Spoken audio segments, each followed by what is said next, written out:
They tried it again, didn't they? Emotional control is your superpower. It's not about suppressing how you feel, it's about mastering the ability to respond, not react. Imagine the strength it takes to remain centered when the world around you is pushing every button it can find. The moment you stop giving your emotions away for free, everything shifts.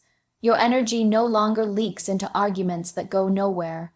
Your time isn't wasted defending your dignity to people who never deserved access to it in the first place. You begin to own every part of your inner world, and that ownership makes you untouchable.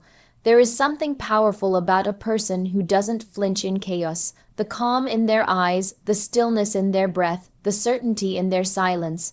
It sends a message without a single word. Emotional control makes you unpredictable.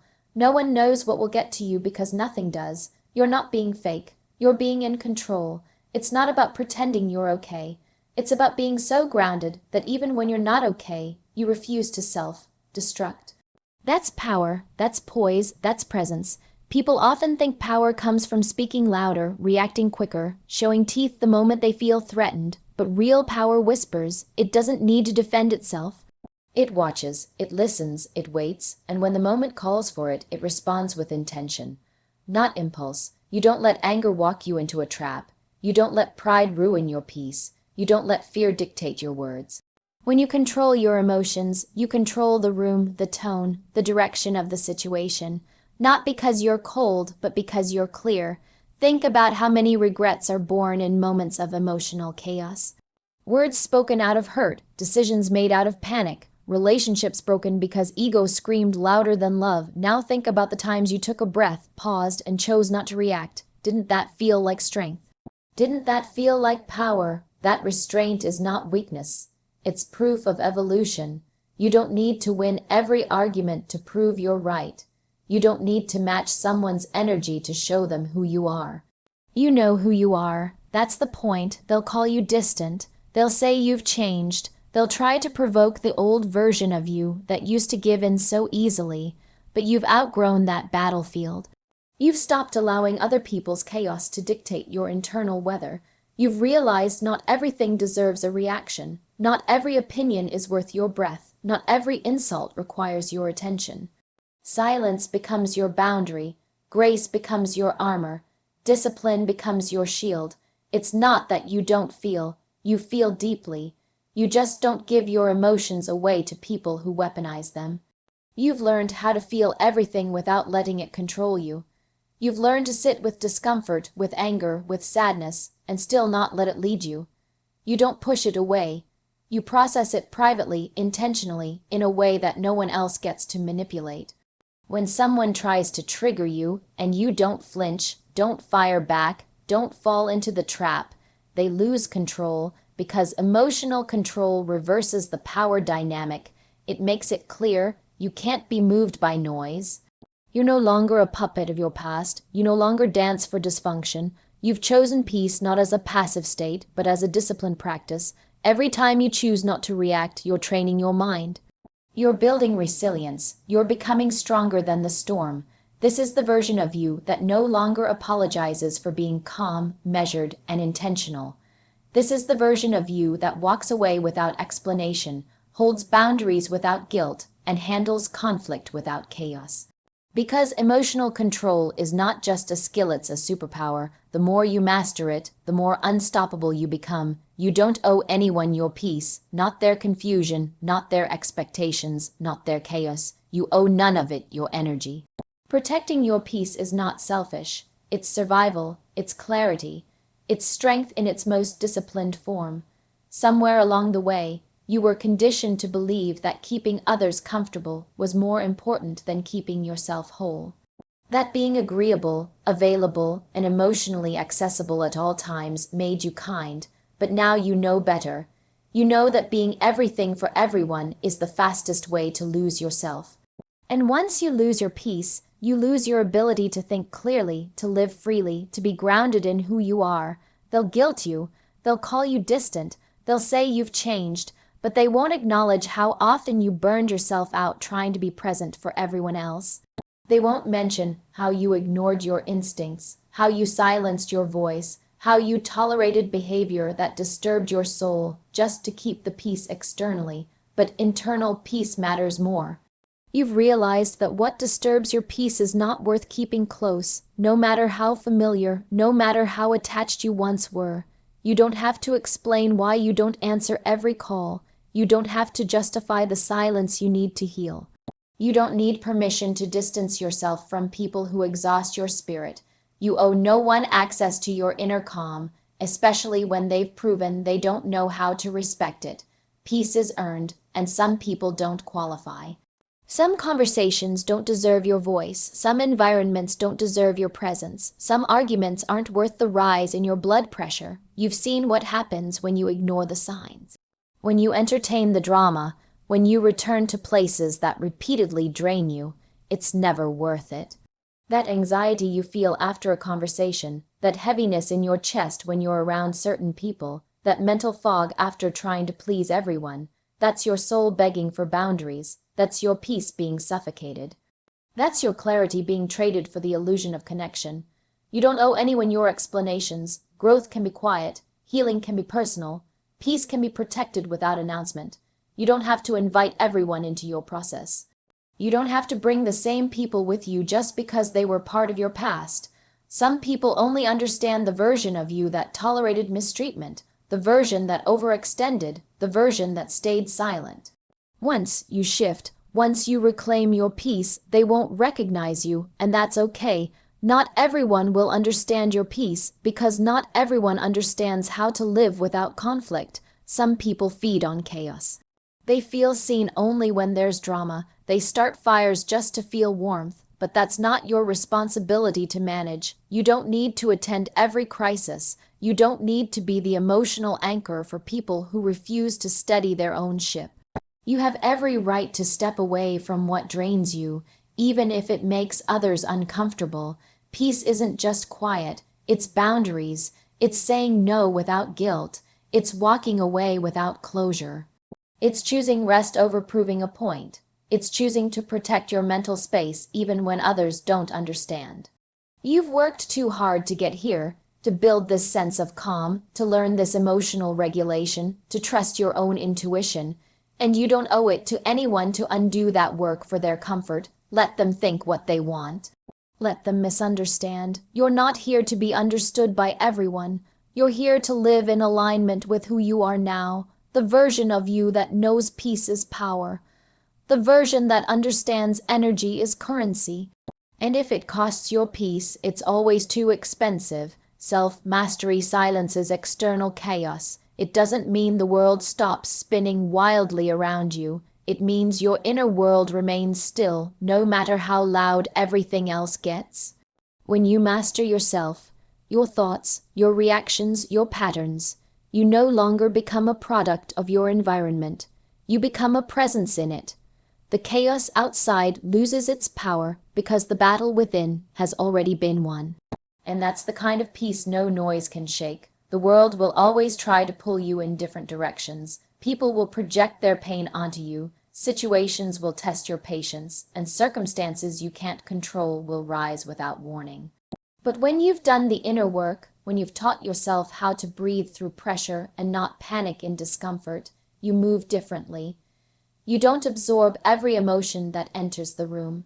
You don't personalize what was never yours to carry. You become the calm in the storm, not the echo of it. Self-mastery is not perfection, it's awareness. It's recognizing your own triggers and choosing not to act on them. It's realizing when you're being emotionally hijacked and taking back the wheel before you spiral. It's observing your patterns, your need to react, to defend, to prove, and deciding to break them, not just for others, but for yourself.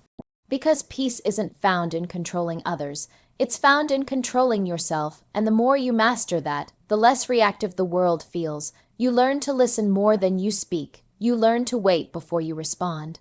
You stop showing up to every argument you're invited to, not because you're weak, but because you understand your worth. You realize not everything deserves your energy. Not every attack deserves your retaliation. Sometimes silence is louder. Sometimes walking away says everything.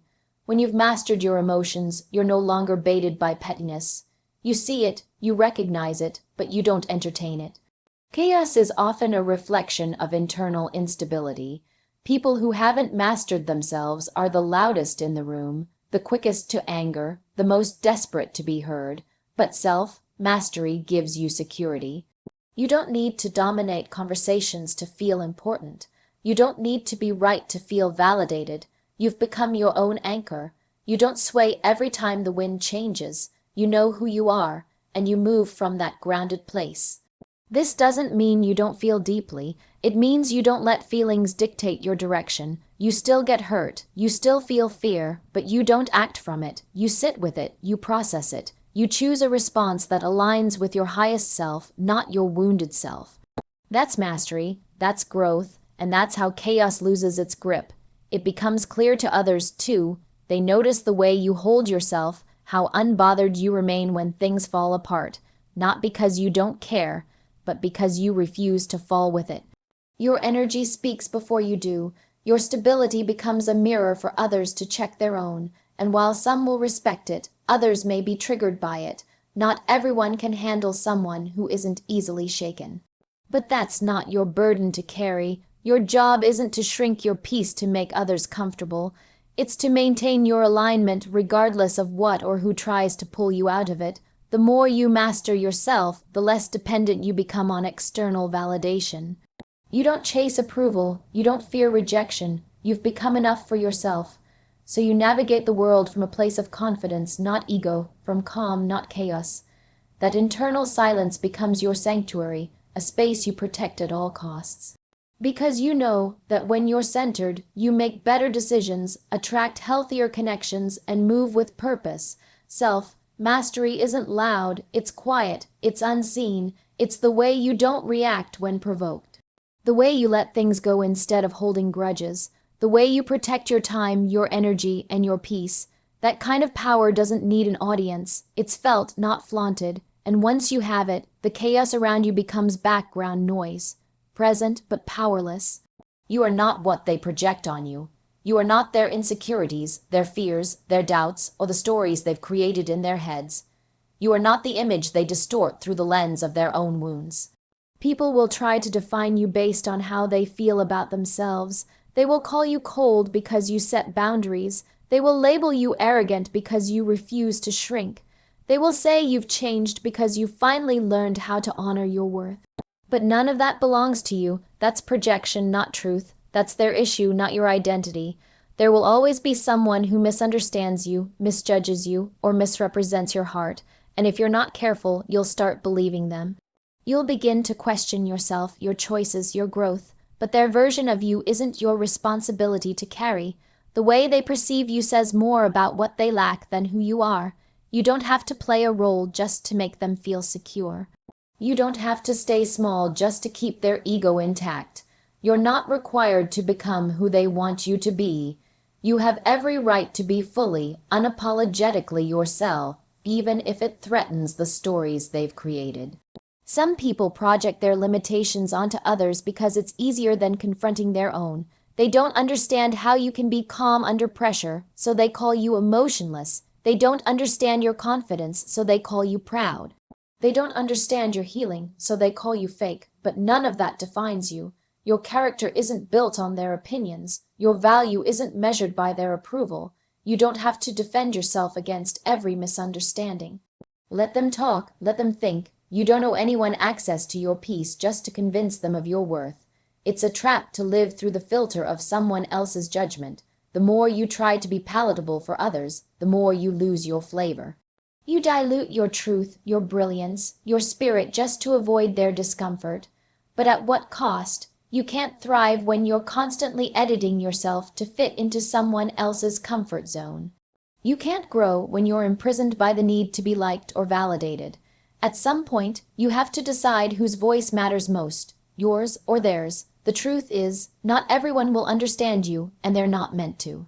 Some people will only see you through the lens of their past. They'll treat you based on people who hurt them. They'll react to you based on ghosts you never summoned. But your job isn't to heal their past. It's to honor your present. You are not their ex. You are not their parent. You are not the friend who betrayed them. Don't let their history become your burden. Don't absorb the pain that doesn't belong to you. When someone tries to put you in a box, you don't have to step inside it. You don't have to prove that you're good, kind, worthy, or whole. You just have to keep showing up as your truest self. That's how you reclaim your power. That's how you rise above the noise. You don't match their projections. You rise beyond them. You don't fight for their acceptance. You stand in your truth whether they accept it or not. Their assumptions don't get to write your story. Their opinions don't shape your destiny. You are not who they say you are. You are who you decide to become. So walk with confidence, speak with clarity, move with purpose, and let them wrestle with the stories they've created. You don't have to internalize them. You don't have to carry them. You get to set them down and walk away, because you were never theirs to define in the first place. Triggered means they still have access. If someone can push a button in you and get a reaction, they still have a key to a place inside you that's not healed. That's not weakness. It's awareness. It's your signal. It's not about shame or pretending you're above it all. It's about recognizing where the wound is, where the opening lies, and who you've unconsciously allowed to walk through it. Every time you feel yourself reacting, tensing up, getting defensive, spiraling and overthinking, it's your inner voice saying, there's something here you haven't taken back yet. People can't trigger what they can't reach. Once you've done the work to reclaim those parts of yourself, their words stop cutting, their tone doesn't shake you, their behavior no longer flips a switch inside you. You don't flinch because you've patched that place. You've put a boundary where there used to be a bruise. You've built clarity where there used to be confusion. You've stepped into a version of yourself that is aware, present, and in control, and that version no longer hands out emotional access to just anyone. Being triggered is often less about the other person and more about what's unresolved in you. That's not an insult. It's insight. It's your opportunity to take your power back, not by retaliating, not by forcing them to change, but by going inward, by asking yourself, why did that get to me? What is this connected to? What story am I still carrying that made this moment feel bigger than it is? That kind of self-inquiry isn't easy. It's uncomfortable, but it's the path to freedom, because when you can name it, you can heal it. When you can see it, you can release it. Some people live their whole lives giving others emotional access without even realizing it. One comment can ruin their day. One person's silence can create panic. One misunderstanding can spiral into self-doubt. That's not peace, that's imprisonment. That's what happens when you haven't reclaimed your emotional landscape. Your inner world becomes a place where other people's behavior determines your stability. But you get to change that. You get to take the keys back. You get to say no more. You can't control what people do. You can't stop someone from being manipulative, passive-aggressive, critical, or careless. But you can control what part of you they're allowed to reach. You can become so self-aware, so emotionally steady, that nothing they do enters your nervous system without your permission. That's not about becoming numb. It's about becoming selective, about protecting your peace like it's sacred, because it is. Healing is not about never being triggered again. It's about shortening the distance between the trigger and your awareness of it. It's about noticing it faster, recovering sooner, and making different choices. It's about catching the pattern before it controls you. It's about feeling the sting, but not letting it define your day. You may still feel the heat, but you don't have to let it start a fire. That's where your power lies. In the pause between stimulus and response, in the moment where you choose who you want to be, instead of becoming who the situation tries to make you.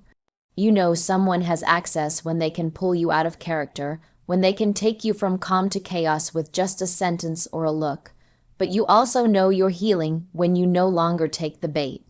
When you see the pattern and refuse to step into it, when you hold your silence not out of weakness but out of wisdom, that's not you losing. It's you winning in a way that looks different than before. You're not proving anything. You're protecting everything. Your triggers are not your enemies. They are invitations, portals into your deepest healing. And once you walk through them, once you process what's there, once you reclaim what was once given away, no one can use that against you again. That's the goal, not just to stop being triggered, but to stop giving out access like it's owed. Not everyone deserves to touch those places in you. Not everyone should have the power to unnerve you. Emotional security is built through ownership. And when you finally own yourself fully, the world no longer gets to shake you on command. When you no longer react, you reclaim your freedom. The moment you stop handing over your emotions to every external force trying to pull them out of you, you step into a level of peace that can't be disturbed on demand. Reactions are often automatic, born from past wounds, unresolved pain, or internalized triggers. They are reflexes, not choices, but freedom begins where awareness begins. When you learn to pause before responding, when you learn to breathe instead of explode, when you decide that not every situation deserves a piece of your spirit, you take your power back. Reacting gives away control. It allows other people, situations, and even thoughts to dictate how you feel, how you move, and how you speak. But when you stop reacting, you start choosing. You choose your energy. You choose your words. You choose your presence. You're no longer a puppet to the environment around you. You become a sovereign being in full possession of your emotional and mental space. That's what freedom truly is, not the absence of conflict, but the ability to remain unmoved by it. Freedom isn't about never being challenged. It's about standing in your power even when everything is trying to knock you off center. It's about having the strength to not be baited into battles that don't serve your growth. It's about walking away from drama without needing to explain why. The more reactive you are, the more imprisoned you become by what other people say and do. The more still you are, the more clearly you can see what deserves your energy and what doesn't. That stillness isn't emptiness, it's clarity, it's self-trust. It's proof that you're not just living, but leading yourself. There is a kind of liberation that comes when you no longer allow your emotions to be manipulated by other people's dysfunction. Not everything requires your commentary. Not every jab deserves your retaliation. Not every insult needs to be corrected. Silence becomes a statement. Calm becomes a boundary. Your presence becomes your protection. When you no longer react, people lose the power they once had over you. Their words don't land the same. Their attempts to provoke you fall flat, and that shift is not just noticed, it's felt. Reactions are often born out of a desire to be understood, to be respected, to defend something inside of you. But freedom comes when you no longer need that validation. You stop reacting because you already know who you are. You don't need to prove your worth. You don't need to justify your decisions. You don't need to match their chaos with more chaos. You've elevated above the frequency that once kept you tangled in loops of over-explaining, overthinking, and overfeeling. Now you observe, you evaluate, you move when it's right, not when you're provoked. In the space between stimulus and response, there lies choice, and in that choice lies your freedom. You get to choose whether you feed the fire or walk away from it. You get to decide if it's worth your time or if your peace is worth more. And each time you make the choice not to react, you strengthen the muscle of self-discipline, you sharpen your focus, you expand your capacity to hold peace in the middle of pressure. That is strength few possess, but it is strength you're building moment by moment, breath by breath. People will test it, life will challenge it. There will always be a moment that tries to pull you back into old habits. But the more you honor your peace, the more naturally it becomes your way of being. You stop living in survival mode. You stop bracing for the next attack. You live free, free from needing to be understood by everyone, free from trying to manage other people's perceptions, free from being emotionally hijacked by the moods and actions of others. That's the kind of freedom that can't be bought. It can only be earned through discipline, awareness, and choosing not to react when it's so easy to do so.